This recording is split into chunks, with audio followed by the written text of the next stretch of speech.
here's where my cubby is going to be. I prefer my cubbies to line up to my grout joints. It keeps me from framing first, seeing where my tile is going to end up, cutting some little rip on the bottom, nothing lines up. This is so much easier. I'm going to give you the how to build the quick cubby. I use these self-leveling spacers, which are a real bonus because they're going to hold the tile in place while it sets up. And I said all of this yesterday. It doesn't matter. I could go ahead and do this now.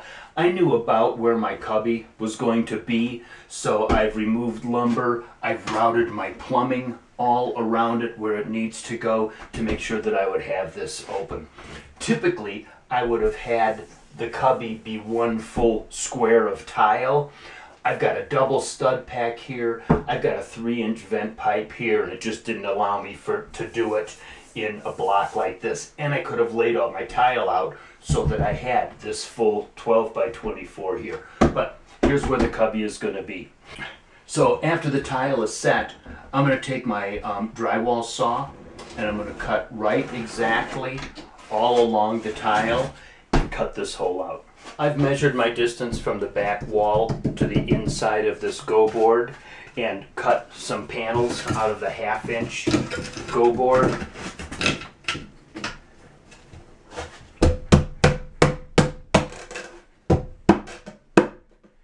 And you can just pound them into place. And I want to have a little bit of slope.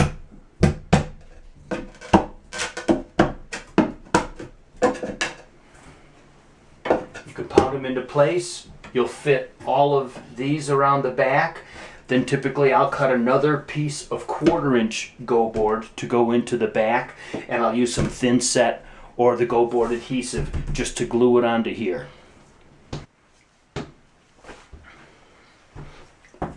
So I have all of my pieces installed.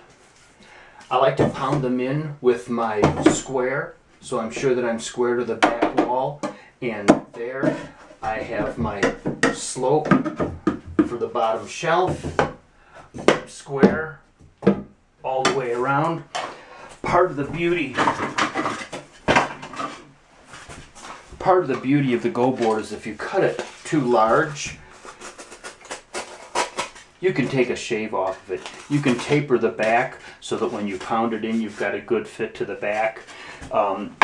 It really cuts easy. If you've ever tried to cut a 1/16 of an inch off of drywall, you know what I'm talking about.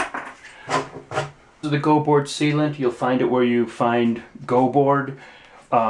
I've put some on the back.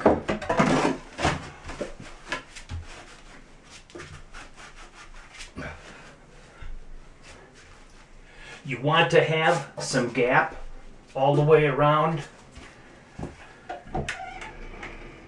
And the idea is that you fill the gap.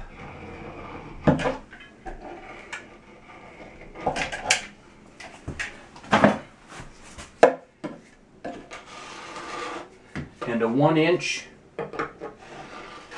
overlap on both sides.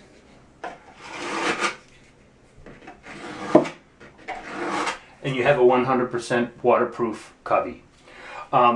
For the lead edges, I want to fill. Damn. I'm going to fill all this gap and make sure that I fill and get it to the tile. The sealant skins over in 1 hour and you're ready for thin setting tile. I prefer to wait until the next day when it's fully cured. Just like that. I'm going to go all the way around. And so that's your 100% waterproof cubby that lines up nicely with all of your tile. I'll then use Schluter metal edging all the way around the outside. Yeah. I'll put the Schluter around the outside, all my tile on the inside. The tile in the back is going to be a full tile. These are going to be full tiles. There's no grout, there's no joint except in the corners, and it's really a professional look. These pre-made cubbies that you go ahead and you stick in the wall with your framing, you have no idea where anything is going to line up, where it goes with your tile. And they're not made to be 1 foot by 2 foot. So for a custom cubby, the GoBoard is the way to go. Also, I changed up. I didn't cut my edges with my drywall saw because this foam inside, it gets really rough and flaky. Instead, I used a box knife, which is very easy, and I was able to go right along my tile with the box knife. It gave a nice clean cut for the goop to fill. This is the cubby after it's all finished and tiled with the schluter around the outside.